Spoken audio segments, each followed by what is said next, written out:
Hello guys, at last আমরা চলে এসেছি। মানে আমি, আমার বোন আর আমার সেই কাঙ্ক্ষিত মাসি, মানে আমার ছোট মাসি, এরা তিনজনে আজকে সকালে ঘুরতে আসছি সেই জীবনানন্দ দাশের যে কবিতা ধানসিঁড়ি, সেই নদীর তীরেই এখন আমরা দাঁড়িয়ে আছি। তো নদী আমরা যতটা মনে করছিলাম বড়, আসলে ততটা না, কিন্তু তারপরও এটা হচ্ছে সেই জীবনানন্দ দাশের ধানসিঁড়ি নদী। তো এইটাই দেখতে আসছি।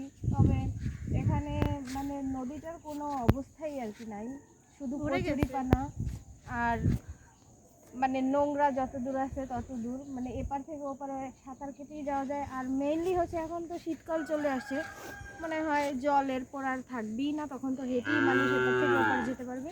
তো এটা আমাদের গর্ব যে আমরা ঝালকাঠির মানুষ, এবং জীবনানন্দ দাশ আমাদের কবি, সে আমাদের এই ধানসিঁড়িকে এত সুন্দরভাবে উপস্থাপন করছে, যেটা আর কি ইতিহাসে এবং বাংলায় আমরা দেখতে পাই।